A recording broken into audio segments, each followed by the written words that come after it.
This is the story of Korean Airlines Flight 631. Before we get started, you probably know that this video is about Korean Airlines, so you're probably at least a little bit interested in Korean Airlines. So I'm going to ask, am I the only one that likes their new livery? Everywhere I looked online, it's just people being displeased with it. Is it really that bad? I mean, I think it looks great. But yeah, let me know what you think in the comments below, and let's get to the video. On the 23rd of October 2022, an Airbus A330 with 176 people on board was making the flight from Seoul to Macatan Cebu International Airport in the Philippines. The flight was normal and had nothing out of the ordinary. Landing in Macatan was nothing to write home about, but today it would be a bit harder than usual because the airport was covered in a layer of rain and clouds, which meant that it was IMC, or instrument meteorological conditions, all the way down. The captain was the one flying, and the first officer watched the instruments to make sure that things were a-okay. As the plane got near the runway, plans changed a bit. The runway in use was changed from runway 04 to runway 22 as the winds shifted around. It made more sense to land on 22 with the winds being the way they were. But the pilots would need more than a runway change to make this work. On their first approach, they lost visual of the runway and had to go around. As rain blanketed the airplane, the two Pratt and Whitney 4168s roared to life, pushing the A330 back into the skies of Mactan. But that's okay. Attempt number 2 could be set up relatively quickly and they'd be on the ground in no time. They lined up with runway 22 and took their plane down again. In the cockpit, as they searched for the runway, the automated callouts counted down their altitude from the ground. As the robotic voice hit 40, the first officer called, "Go around." The airplane exclaimed, "Sink rate," and the ground swelled up towards them. The captain immediately hit max power and the jet started to go around. But then the cockpit voice recorders picked up the sound of the main landing gears slamming into the ground. But the jet started to climb away, and soon they realized that they didn't get by unscathed. The ecam displays began lighting up. They were unlucky enough to hit the lip of the runway. That is, the runway was raised a bit from the surrounding grass, and the main landing gear made contact right on that lip. Think of it as driving your truck over a singular 1-foot-high step at about 180 miles an hour. This had wrecked the gear assembly. In the cockpit, the pilots were being notified that the LGCIU 1 and 2 had failed. By the way, the LGCIU stands for Landing Gear Control Interface Unit. The captain was understandably concerned about the brakes. The first officer let him know that they had 1000 psi of pressure in the brake lines. He decided to get on the horn with operations and caught them up to speed on what was wrong with the plane. They had LGCIU faults, a normal brake fault, an anti-skid fault, and a reverser fault. This landing would be hard. You could get the plane on the runway, but with the brakes and reversers out of the fight, stopping this plane on the runway, a now slippery, wet runway, would require a miracle. But they decided to go for it anyway. So they lined the plane up with the runway for attempt number 3. But as they came down, they extended the gear and they watched the indicators. The right-hand indicator was red, meaning that the right-hand gear wasn't down and locked. They needed time to figure out what their wounded plane was capable of and what it wasn't. They canceled the landing clearance and held over the waypoint ALMAR. They worked the problem. They had no way of knowing if the gravity extension had worked and the right main gear was indeed down and locked, or if this was a false indication stemming from the damage sustained by the gear. Making the wrong call would risk the lives of 173 people. The captain knew he had no option but to land the plane, and he made the call that no pilot ever wants to make. Tower, Korean Air 631, Mayday, Mayday, Mayday. Landing gear unsafe. We are going to make an emergency landing approach. Please prepare. End quote. In the cockpit, they shut down the blue hydraulic pump as the reservoir was starting to run low. So, just to recap, this plane would be landing with severely compromised brakes. If any, reversers were disabled and anti-skid was off.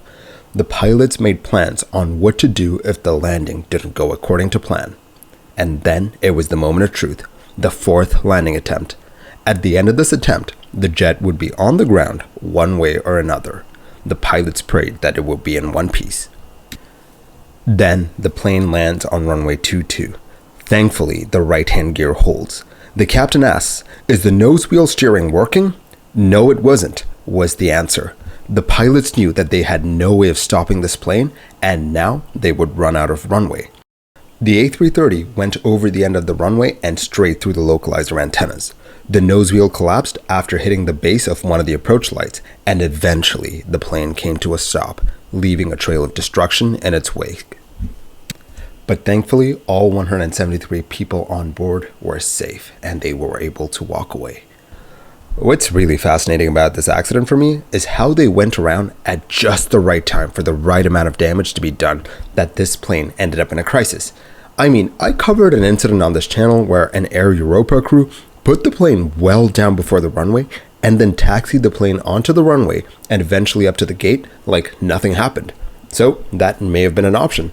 I'll put that video up on screen right now. But it is to be noted that this airport was not up to standard. Ideally, you're not supposed to have a runway just jutting out of the ground like that. In a perfect world where all airports are up to code, the end zones of the runway should be managed so that if an undershoot or an overshoot does happen, the plane doesn't get damaged too much. In short, the runway and the airport was not up to ICAO standards. So that answers that question. What else happened here? The first thing to note is that the weather was bad. The reason that they had to go around the first time was because the plane got blanketed by rain and they lost visibility. The second approach is when things really went south. If you're a plane nerd, you've probably seen the main landing gears of an A330 touchdown on a runway. I'll put up some video from my friend iTrapper on screen right now so that you know what I'm talking about. You have the angled bogey slowly coming down and making full contact with the runway. It's actually a sight to see when done right. They don't call the A330 the butter machine for nothing. Well, this wasn't that. For flight 631, we know that the right gear hit the lip of the runway. As it came down, the right bogey was at an angle, as it should be. As soon as it made contact, it was jerked forward, breaking the lower articulating link and the pitch trimmer on the right-hand bogey. The impact was so forceful that it caused an over-rotation of the right-hand bogey, breaking the brake manifold and ripped apart hoses and harnesses on the right-hand landing gear. This gave rise to the cacophony of warnings in the cockpit. Keep this in mind because this damage will be important later on. But first, let's see what the pilots had to say. The investigators got a better idea of what happened to the plane when they talked to the pilots. The first officer, who was the one monitoring the instruments on the second approach, was the first one to notice that something was awry. As the jet descended and they were about 100 feet off the deck, the first officer saw that their rate of descent had spiked. He immediately brought this up and both pilots instantly knew what had happened. They had been caught in a downdraft. A downdraft is basically a column of air that, well, flows down. Think of it as a waterfall made of air. If you're caught in one, you're going to lose a bit of altitude. The problem for flight 631 was that they didn't have a whole lot of altitude to lose. Making matters worse was a control input made by the pilot in command. When the jet was at a radio altitude of 200 feet, the captain made a pretty substantial nose down input on the side stick. This, coupled with the downdrafts, gave the jet some serious downward vertical speed. That explained the ground contact. The next part of the puzzle is the braking. Why did the brakes fail so disastrously? Remember that damage to the gear that I asked you to put on the back burner? Well, let's get back to that. Together, we are going to delve into the wonderful world of the A330's braking system.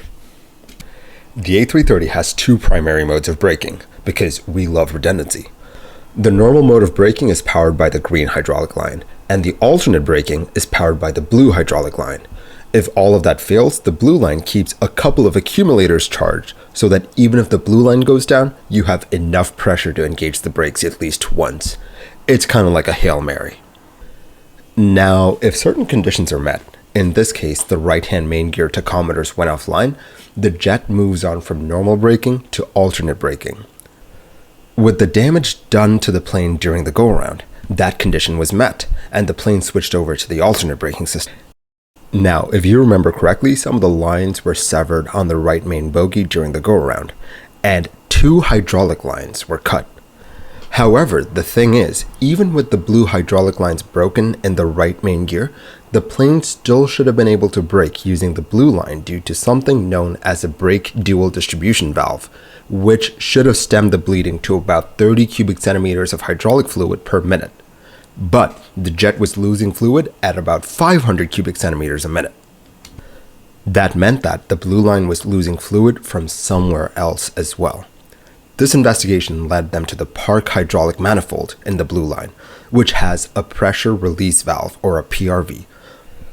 The pressure release valve is meant to protect the system from an overpressure in the alternate braking system, and this valve rarely gets used. This valve is supposed to open at pressures between 237 and 245 bar. But on this plane, the pressure release valve opened at 207 bar, with flow rates reaching 500 cubic centimeters of fluid per minute when the pressure was at 210 bar. That meant that the pressure release valve opened at normal operating pressures. Since the blue line had two hoses cut, all the hydraulic fluid that the pressure release valve was venting was basically being thrown overboard. An investigation into why the PRV failed is still ongoing as the publication of the report. I'll put up a diagram of how an internal leak in the PRV could get to the external leak on your screen right now. Okay, that explains the brakes. What about their last line of defense, the accumulators?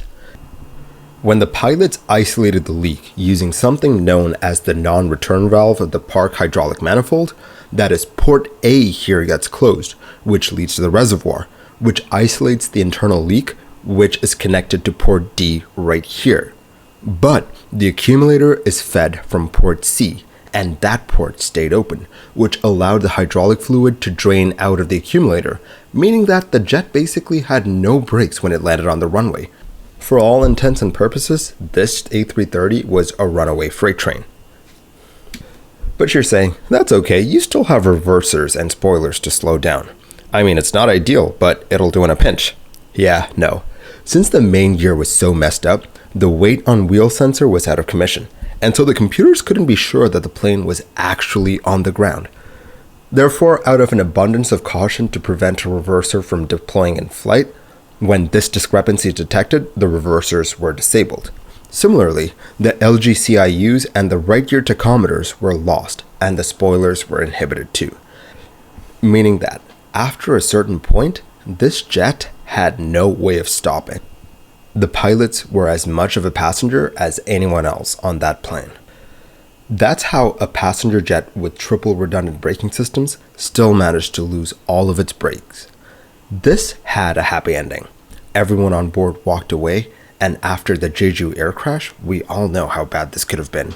Let me know what you think in the comments below. Thank you for watching this episode of Mini Air Crash Investigation. If you like the videos that I make, do consider liking and subscribing. I'll catch you guys in the next one. Stay safe.